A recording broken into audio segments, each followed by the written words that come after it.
Disse Graças a Deus. Douglas, tudo bem? Tudo ótimo.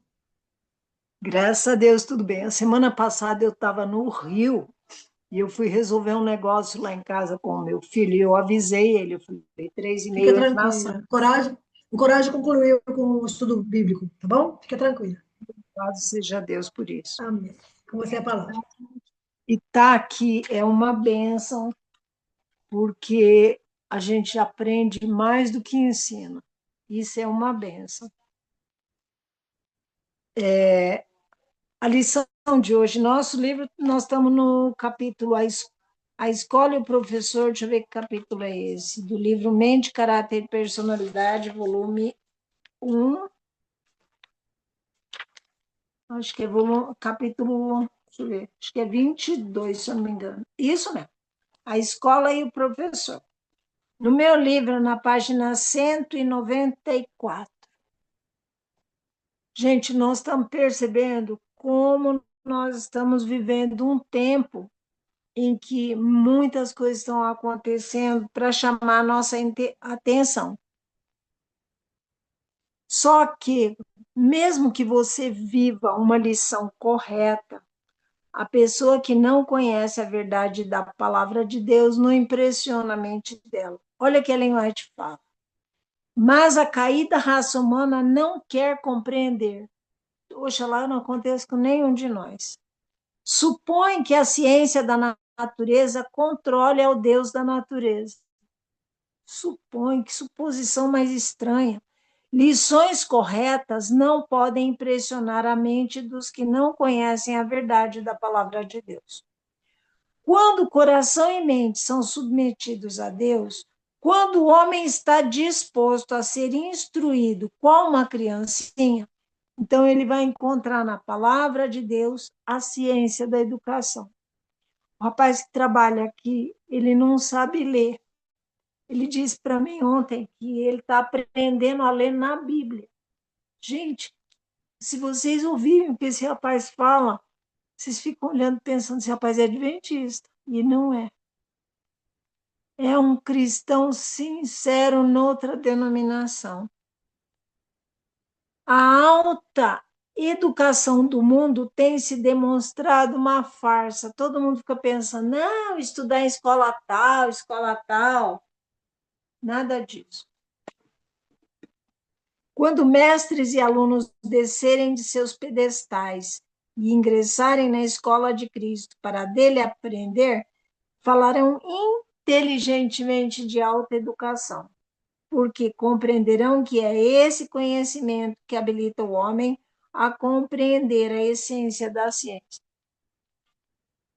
A palavra de Deus diz, se não me falha a memória, é no livro de Provérbios, Provérbios não, de Salmos, que quando nós nos submetemos a Deus, nós temos mais conhecimento do que nossos mestres. Já pensaram? Bom, vocês sabem que Jesus ele tinha três coisas. Ele era focado, ele era intencional e ele era didático. Só que hoje, depois de quase, nós estamos beirando 6.000 anos de pecado, o ser humano tem muita dificuldade de aprender sem auxílio, de auxílio visual. E Jesus já fazia isso. Vocês lembram da história do semeador?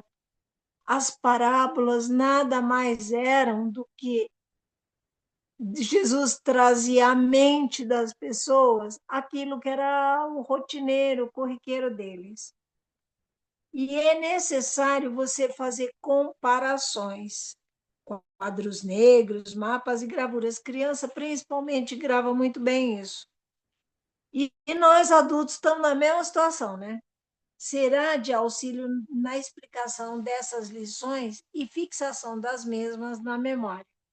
Eu percebo que hoje é importante você olhar os desenhos, mas se você pede a Deus sabedoria, Deus te dá condições de você traçar paralelos com a sua vida diária. Pais e professores devem constantemente procurar métodos aperfeiçoados. Não sei se vocês já perceberam que o que você falou a semana passada ou a experiência que você teve a semana passada, ela pode não fixar tanto na mente quanto a experiência que você teve ontem ou hoje. Bom, e outra coisa, o pastor João falava muito isso para mim, ô pastor João saudoso. Ele falava, Rosana, não coloca muitas situações, e ela fala, evitar demasiada variedade de alimento mental. Por quê? Confunde. Deus deseja que as faculdades mentais sejam conservadas puras e limpas, mas muitas vezes é ministrada à mente demasiada variedade de alimento. Gente, isso não vale só para alimento, conhecimento, isso vale também para comida. O corpo absorve mais quando é pouca variedade. É impossível que todo ele seja aproveitado e usado. O cérebro deve ser aliviado de toda a carga desnecessária. Unicamente os estudos que sejam de maior uso, não só aqui, mas também na vida futura, que proveja melhor instrução para corpo e alma, serão transferidos para a eternidade. Que coisa impressionante. Bom, o que eu posso aprender sobre o estudo e a vida prática? Não convém abarrotar a mente com uma espécie de estudos que requerem intensa aplicação e esforço, mas não têm uso na vida prática. Gente, isso é muito importante, principalmente há estudos sendo feitos, pais abarrotam crianças de atividades que eles não vão fazer uso de tanto conhecimento e muitas vezes vão desgastá-los emocionalmente muito mais. Número um, Sueli, acho que é Sueli. Número um, vou, capítulo 22. No meu está na página 195. Educação dessa espécie será um prejuízo ao estudante, pois esses estudos lhe tiram o desejo e a inclinação para os estudos que o habilitariam para a utilidade, capacitando-o para cumprir as responsabilidades que lhe são confiadas, como cooperador de Deus, para tanto por preceito como pelo exemplo, ajudar aos que deveria conseguir a imortalidade. Tem gente que aprende um monte de coisa. O que isso vai ser de proveito para você pregar o evangelho, para você testemunhar e que a pessoa vá ter lições práticas para a eternidade? Ela fortalece. Necessidade de ensino prático. Agora escuta essa.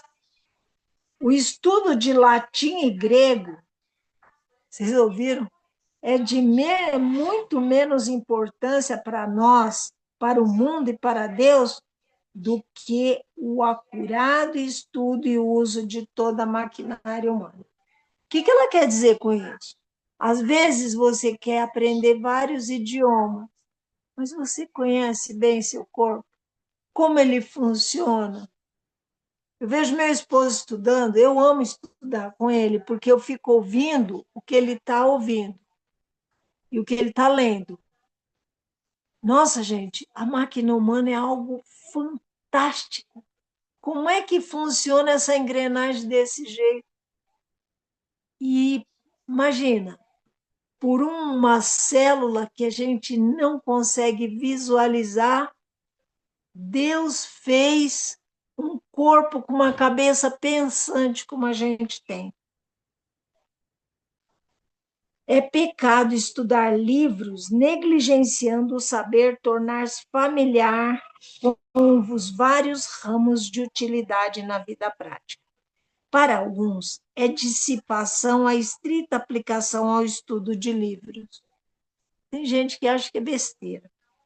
Para o não empenhar a maquinária física leva à extremada atividade do cérebro. O que ela está falando? Não adianta você sentar e ficar o dia inteiro estudando e você não fazer atividade física, entende? Não tomar água.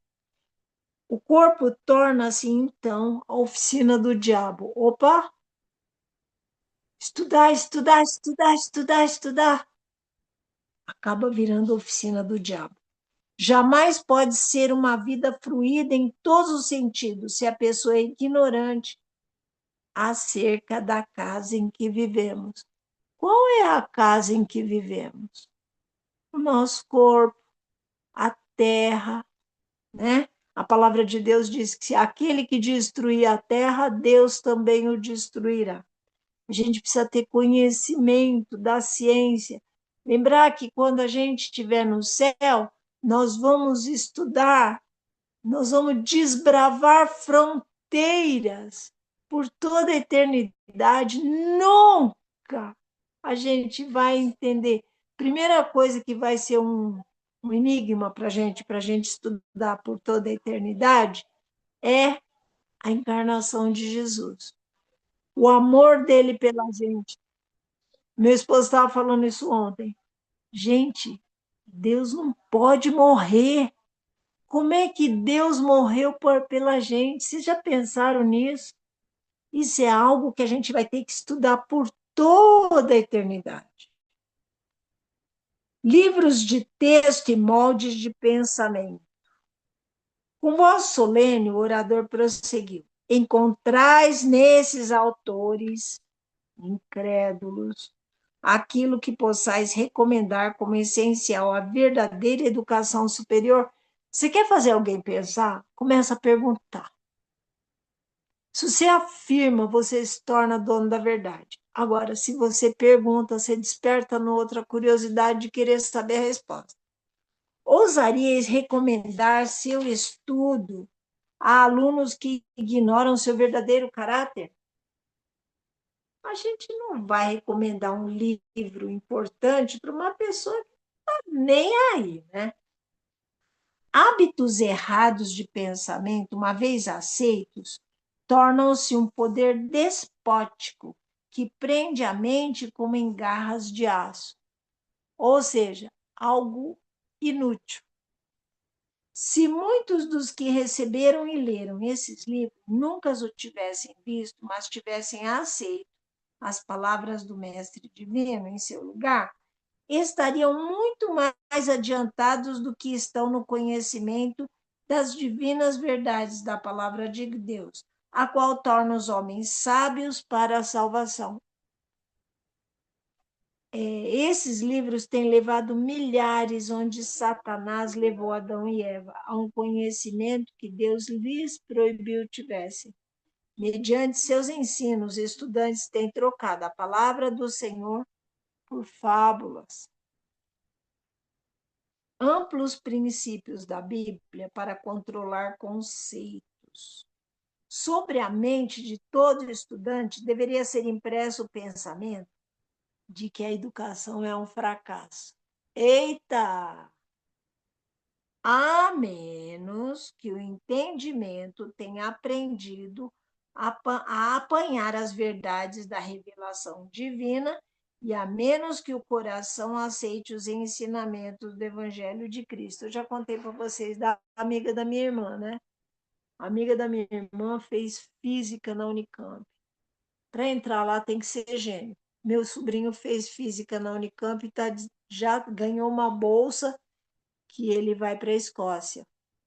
Mas para entrar lá, o cara tem que ser muito, muito inteligente e estudar bastante. A menina que passou a mensagem para mim, ela estudava com a minha irmã. Eu aceitei a mensagem, minha irmã não. A menina só dormia e estudava a Bíblia. Vocês acreditam? Ela passou em física na Unicamp. Incrível. E minha irmã teve dificuldade em conseguir nota para poder estudar onde ela estudou. Ela estudou na PUC, mesma escola que eu estudei. Mente, cara, um capa vermelha e um capa verde. Agora eu não sei te dizer, esse daqui é o volume 1, olha lá, ó. Tá vendo? Volume 1.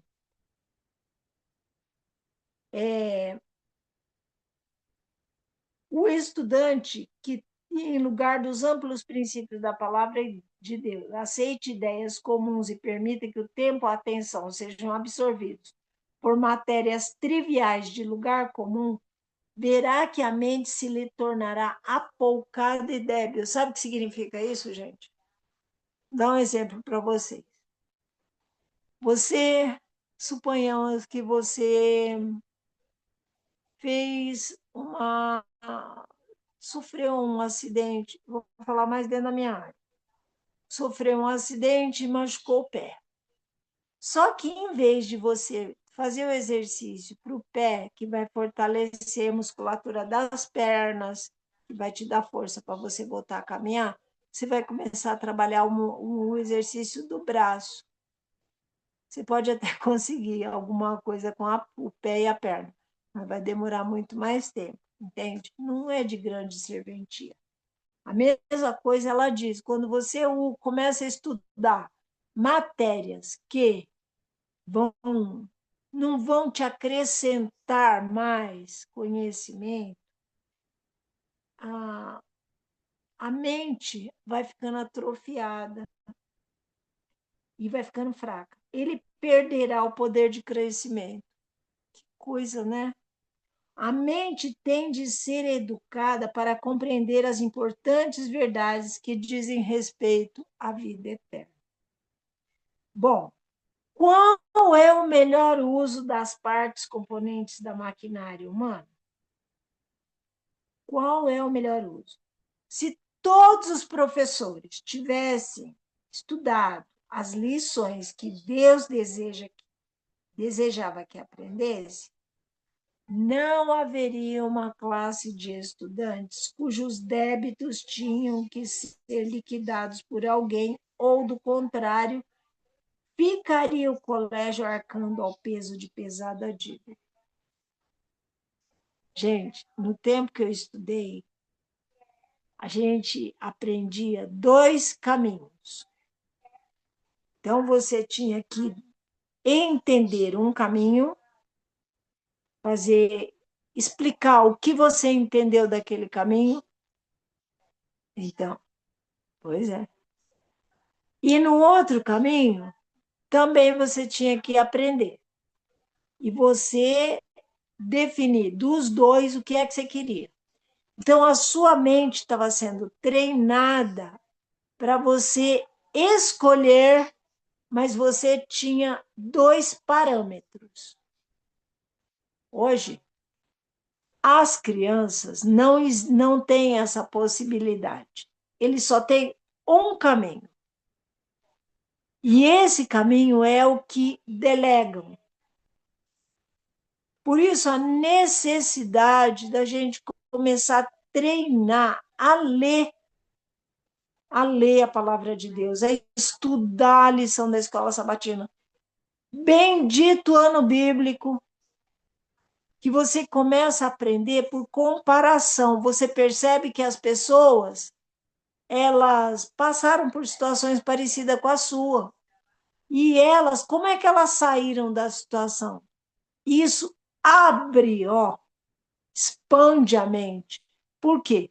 Você está buscando informações, porque nesse estudo da Bíblia e da palavra de Deus, o Espírito Santo ainda amplia o seu campo mental para você compreender melhor. Quando você pega algo dos livros mundanos e tudo mais, você tem uma facilidade para entender as coisas muito maior do que quem estudou muito tempo. E hoje, por as crianças terem essa condição delas não terem 2 caminhos para elas aprenderem, a escola ainda tem que contratar professores mais capacitados, com um currículo mais extenso, porque aquilo que precisava ser ensinado não foi. E aí, a escola ficaria o colégio arcando ao peso de pesada dívida. Os educadores não estão cumprindo nem metade de sua tarefa quando sabem que um jovem está dedicando anos de estrita aplicação ao estudo de livros, sem se empenhar em adquirir recursos para custear ele mesmo os estudos e nada fazendo na questão. Cada caso deve ser investigado, mostrando bondoso interesse em indagação acerca de cada jovem, averiguando sua situação financeira. Tem gente que tem muita capacidade, mas não tem recursos, né? Um dos estudos apresentados a ele como muitíssimo valioso deve ser o exercício do raciocínio que Deus lhe deu. Gente, raciocinar é usar a razão. A razão. Por quê? A memória grava. Quando você pega uma caneta, pega um caderno, e você começa a ler, você usa 3 sentidos ao mesmo tempo: a coordenação, a cognição e a visão. É mais fácil. Isso significa que o que você vai ler vai ficar gravado em profundidade. Percebe? Quando você lê só corridinho, fica na memória de curta permanência. Você não vai gravar por muito tempo. Um dos estudos apresentados a ele como muitíssimo deve ser o exercício do raciocínio que Deus lhe deu em harmonia com suas faculdades físicas, cabeça, corpo, mãos e pés. O devido uso de si mesmo é a mais valiosa lição para aprender que aprender se possa. Não devemos fazer trabalho cerebral e parar aí. Fazer também, tampouco exercitar o físico e aí nos deter. Devemos, porém, fazer o melhor dos usos das várias partes que compõem a maquinária humana: o cérebro, os ossos e os músculos, corpo, cabeça e coração. Homem algum que não entenda como isso fazer é apto para o ministério. Ou seja, se você quer fazer um trabalho para Deus, você não pode exercitar só o intelecto. Você tem que exercitar seu corpo, exercitar seu coração. Aí é importantíssimo o uso dos 8 remédios. Bom, uma coisa importante é que a gente precisa aprender que nós devemos ter um tempo, sim, de estudo, concentração, mas não devemos descartar a recreação. O que é isso? Ellen White escreveu, né, em 1885 até 1887, quando ela estava na Suíça, algo que ela julgou digno de imitação. O que era? Os professores das escolas, muitas vezes, saem com os alunos quando estão brincando e os ensinam a entreter-se, ficando perto para reprimir qualquer desordem ou erro. Às vezes, saem com os alunos a uma longa caminhada. Ela disse: aprecio isto. Penso que há menos oportunidade para as crianças cederem à tentação. Parece que os mestres participam das brincadeiras das crianças e as supervisionam. Não posso, de modo algum, aprovar a ideia de que as crianças devam sentir-se constantemente como não merecendo confiança, não podendo agir como crianças, mas participem os professores dos entretenimentos das crianças. Unam-se-lhes e mostrem que desejam vê-las felizes, e isto lhes inspirará confiança. Podem ser controladas pelo amor, mas não seguindo-as em suas refeições e em seus entretenimentos com rigorosa, inflexível severidade. Você percebe que as escolas por aí, elas fazem. Eu vejo aqui no Brasil, não sei direito na Europa, mas aqui no Brasil, as escolas, elas têm o famoso horário do recreio, né? Isso daí é muito bom.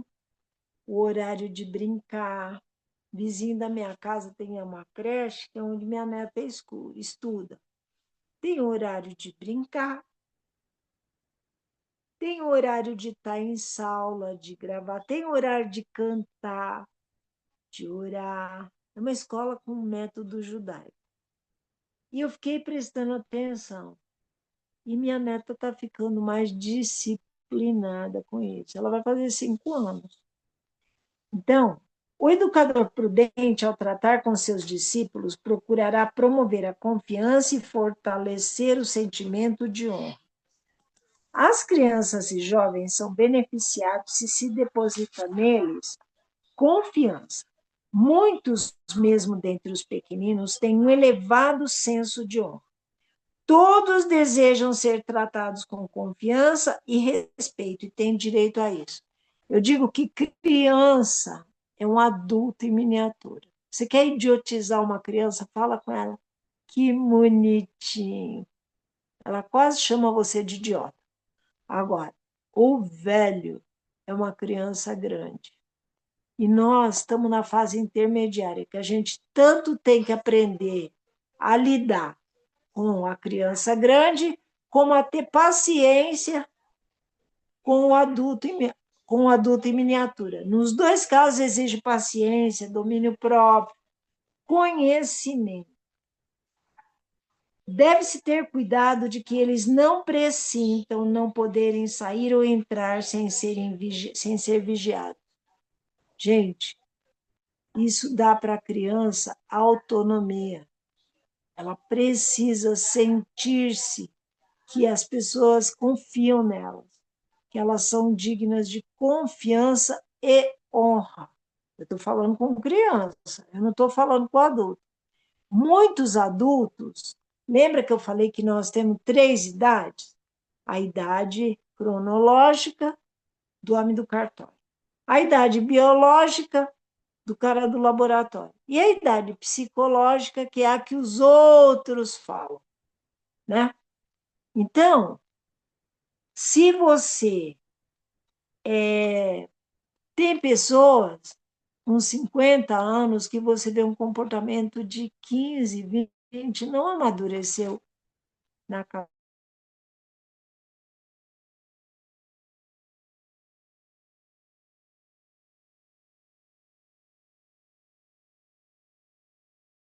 A suspeitar mal. Ah, sim. Rosana, deu uma cortada na hora que você leu o final causa, nesta causa. Aí parou aí. Ah, sim. Obrigada, Lisandra. Então, diz assim: a suspeita desmoraliza, produzindo os mesmos males que procura evitar. Em vez de vigiar como se estivesse a suspeitar mal, os professores que se acham em contato com seus discípulos discernirão a atitude da mente irrequieta e porão em atividade influências que contrabalançarão o mal. Levai os jovens a sentir que merecem confiança, e poucos haverá que não procurarão mostrar-se digno dessa confiança. Deixa eu contar uma coisa para vocês. Quando eu morava lá no Rio de Janeiro, eu estava contando isso para meu esposo, ele riu de mim. Falou, como é que pode uma coisa dessa? Eu entrava dentro das comunidades, que não pode falar outro nome, das comunidades, e eu aprendi a entrar lá. Com a luz interna do carro acesa, o farol aceso e a janela aberta. E eu entrava 11h30 da noite, era a hora que eu estava voltando para casa, sozinha. E via os caras armados. Muitas vezes eles passavam por mim e diziam assim: boa noite, E doutor. antes da ponte, Hã? tá próximo já? É? Obrigada. Não entendi. Alguém abriu o microfone. E aí, como? Aí eu passava lá, eles me cumprimentavam e diziam para mim: boa noite, doutora, a senhora é do bem, pode passar. E eu ficava pensando, gente, eu entrava em comunidade onde as pessoas estavam armadas até o pescoço. E como é que a gente pode? Aí eu fiquei pensando, respeito. Como que eles respeitavam a gente? Meu filho foi na. A gente morava próximo a uma comunidade, meu filho, mandei meu filho ir lá ver comprar uma peça para cortina e mandei ele fazer, perguntar o preço, fazer, comprar o que eu estava pedindo, agradecer e pagar e tudo. O rapaz perguntou para ele, para o Samuel: você é o novo morador do apartamento tal? Não perguntou, você é o morador da rua tal, prédio número tal. Não, ele foi direto no apartamento. Aí eu fiquei pensando, que coisa impressionante. Como nós somos vigiados. Mas quanto respeito aquelas pessoas tinham pela gente. Então eu fiquei pensando, o que as pessoas odeiam é serem desrespeitadas. E nós precisamos aprender a lidar com a mente humana, gente. Isso é algo imprescindível hoje. Vocês sabiam que antigamente se avaliava uma pessoa pelo QI, o quociente de inteligência. Minha mãe foi fazer teste de quociente de inteligência para mim, e o meu deu um QI alto. Mas aí veio um cara chamado Goleman, que descobriu que o mais importante não é o QI, é o QE, é o quociente emocional. E agora, sabe-se que o mais importante é o QF. O que é QF? É o quociente de felicidade. É você estar bem emocionalmente dentro de um triturador mix bem rápido, que não leva em consideração sua família, mas você tem que levar em consideração a família dos outros, a vida, o estilo de vida das pessoas, e você ainda produzir lucros para empresas. Quem tem o QF alto ganha muito, são os CEOs das empresas. O cara tem, nem sempre ele tem um QF alto, mas ele trabalha muito bem a cabeça. Agora, quando você estuda a palavra de Deus, você fica mais sábio que os seus mestres. Já pensou? A cabeça fica, ó, amplia o campo de visão. Deus está chamando você e eu para você renovar a sua mente. Não é só cuidar da sua mente e o seu intelecto. Estudar, estudar, estudar, estudar, estudar, estudar. Você tem que ter horário para dormir, você tem que ter horário para comer, você tem que ter horário para se recrear, você tem que ter horário para você ter o seu momento especial com Deus. E Jesus, que fez a gente, falou isso com sabedoria, quando ele disse: busque em primeiro lugar o reino de Deus, e todas as outras coisas serão acrescentadas, inclusive dinheiro, inclusive oportunidades de trabalho, inclusive sucesso nos relacionamentos, inclusive compreender as verdades eternas que vão levar a gente para a eternidade. Vocês já pensaram nisso? Que coisa maravilhosa! Se hoje ouvirdes a sua voz, não endureçais o coração. Eu percebo que cada vez que nós abrimos a palavra de Deus, é Deus que fala com a gente. Não é o homem que escreveu. É Deus inspirou alguém para escrever na linguagem daquele escritor algo que pudesse contribuir para o seu e o meu crescimento, incluindo a gente compreender o valor de você entender a maquinária humana e a ligação dela com a sua cabeça,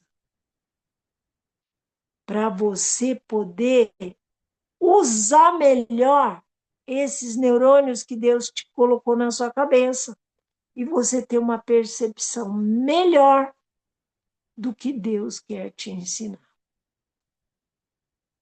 Hoje, você teve oportunidade, não sei se pela primeira vez ou você já ouviu, de que você precisa parar para pensar nesse corpo que Deus fez, com a mente que Deus te deu. E você usar o corpo, o Dr. Gea fala que exercício não é importante para o corpo. Exercício é essencial para o corpo. E eu digo, estudar a maquinária humana é essencial para o crescimento. Você está disposto a recomeçar? É um novo começo para mim, para vocês. Se você está disposto a fazer esse pacto com Deus e dizer, Senhor, até aqui eu não fui muito leal, não, mas me ajuda. Seja sincero, faz bem a sinceridade. Vamos nos ajoelhar e falar com Deus agora? Vamos?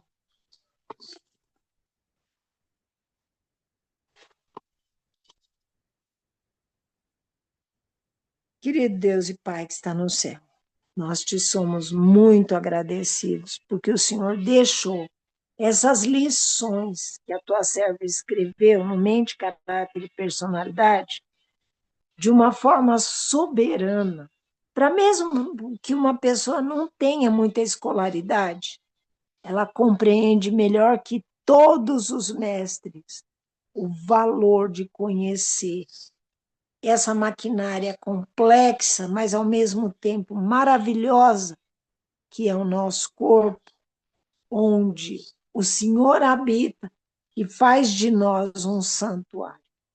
Senhor, se aqui há alguém que, por algum motivo, negligenciou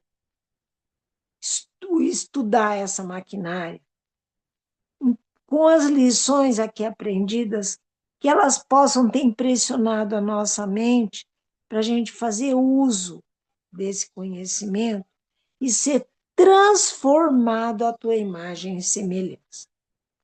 Pai, abençoa rica e prosperamente cada uma das pessoas da família Emanuel.